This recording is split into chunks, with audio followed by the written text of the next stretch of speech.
In the city where every face was flawless, the sculptor stood out like a jagged stone. His hands, calloused and scarred from a lifetime of work, clenched the chisel as he surveyed the endless rows of perfection. Smooth foreheads, symmetrical cheekbones, identical smiles. It was sickening, sterile, dead. They called it beauty, but he saw only the coldness of an unfeeling universe. He didn't belong here. He was a relic, a man dragged from a world of chaos where creation was born from imperfection and pain. His hands had once bled for his art.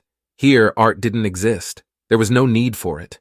Everything was born perfect. Perfection had killed their need to create. They gathered to watch him, these beautiful people. They came in their white robes and flawless skin, silent and serene, surrounding him as he worked. At first they gazed with detached interest as his chisel carved into the stone. He sculpted bodies warped with strange bends, faces twisted in agony, their features jagged and uneven.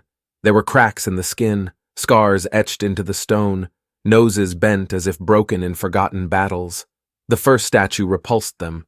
One of the citizens, a woman with skin like polished glass, gasped and touched her perfect face as she stared at the creation.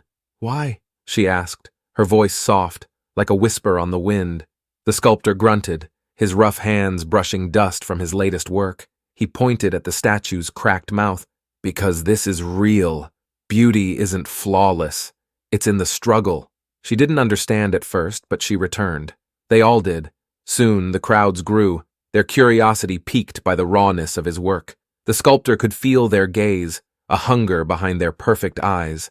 They began to ask for more, not just statues, but changes to themselves. It began with a single request. The same woman returned to him weeks later, her voice trembling. "Make me real," she said. "Show me what beauty feels like." The sculptor hesitated. He remembered the chaos of his own time, violence, agony, and ecstasy intertwined. He knew what ugliness could bring, but the woman's eyes pleaded with him, and the strange quiet of this flawless world gnawed at his mind.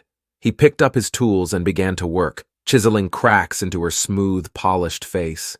She winced with each stroke, a small gasp escaping her lips as blood trickled from the cuts. When he was done, she stared into a reflective wall, her fingers brushing the jagged lines of her face. She was crying, something the sculptor had not seen in this world. "It hurts," she whispered, "but it's beautiful." Word spread. Soon, others sought him out, begging for his touch. They wanted scars, cracks, and asymmetry.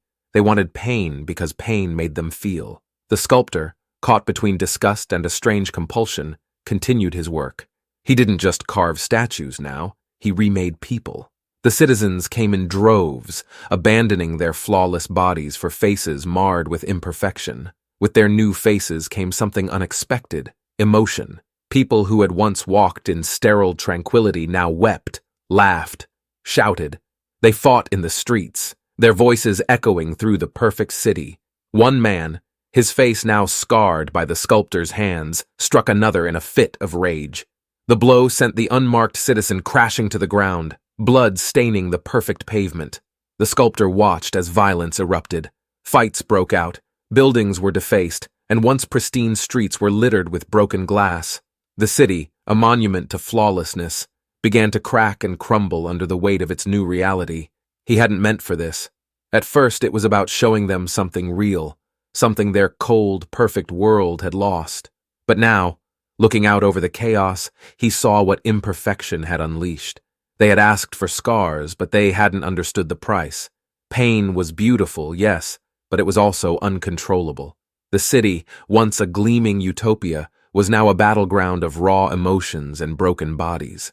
People once beautiful were now grotesque in their pursuit of truth, their faces gnarled by desperation to feel something, anything. The sculptor, watching from the ruins of the city square, realized too late what he had done. He tried to stop them. He refused to take on new followers, turned away those begging for his touch.